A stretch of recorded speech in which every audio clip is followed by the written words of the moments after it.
Here in west central Missouri, we call this 125-year-old farmhouse home.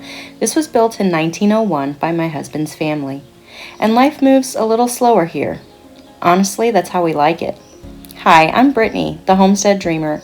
Most days you'll find me out in the garden, preserving whatever's in season, milking our family cow, homeschooling our kids, or just getting things ready for our little farm store. And Kyle, he's the farmer. He raises row crops and cattle alongside his parents, carrying on a legacy that's been a part of this land for generations. We're just doing our best to build a life that's a little more intentional and a little more rooted in what really matters. So whether you're here for the homesteading, the farm life, or just a slower pace, we are so glad that you're here. This is my Lilac Hill. Hey guys, and welcome to my dining room. So a couple of weeks ago, I posted my Azure Standard pickup order, and in the comments of that video, I was asked if I would share a recipe that I had mentioned in the video. So that's what today's video is. I'll be making a honey fermented lemon ginger cough syrup.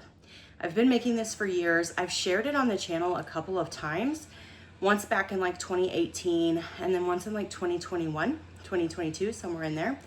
But I'm gonna share it again just because it's that good. I've been making it for years and I love it.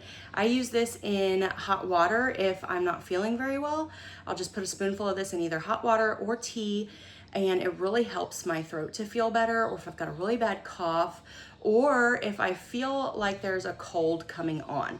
This is just like a shot to your immune system. It's full of a ton of vitamins, a ton of antioxidants, and it's just so good for you. And if I have a really sore throat or cough, I will also just take a spoonful of it and use it as a cough syrup. And it's safe for kids to consume, assuming that they're old enough and not allergic to the 3 ingredients. The 3 ingredients are raw, unfiltered honey, fresh grated or sliced ginger, and fresh lemon. So I'm gonna flip the camera around and I'm gonna show you just how easy and quick this is to make. So I am using my honey from Costco. I had a bunch of honey from Costco already, so I didn't purchase any from Azure, but my lemons and my ginger are from Azure. And if you have not already seen that video that I posted a couple of weeks ago, I'll link it for you at the end of this video. So head on over there and check that out. And you'll get all the details about the lemons and ginger and everything that I ordered from Azure if you're interested in that. Okay, so I've just washed my lemons and sliced them thinly. Doesn't have to be perfect. If you like yours a little thicker than this, if you like to take your peel off, that's fine, but you're gonna be missing out on some of the nutrients in there. And I know my hands might look dirty. I have washed and scrubbed them, but I'm a gardener and it's garden season, so there's that. And I'm not giving this to anybody, I'm just using it for family use. But also the ginger, you'll want to peel it. I know peeling ginger is a pain in the tushy. If you have a little bit on that wouldn't come off like that, you can either slice it off or you can leave it. I'm going to leave it because it really doesn't matter. You don't want a whole lot of ginger peel in your jar though, because when you're consuming it, it's not the most palatable thing.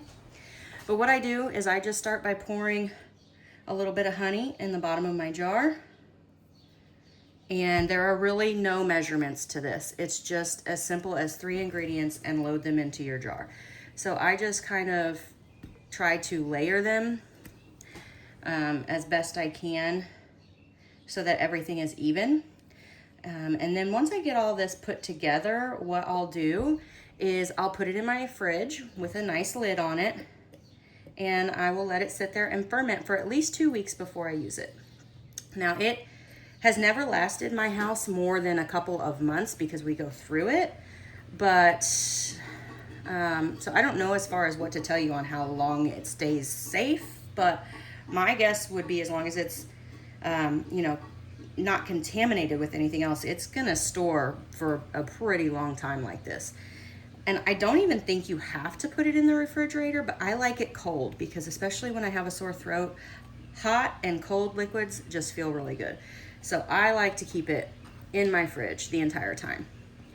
So as I'm layering this up, I'll just kind of tell you, as this sits in the fridge, it will start to become more liquidy, not quite as syrupy like the honey is by itself.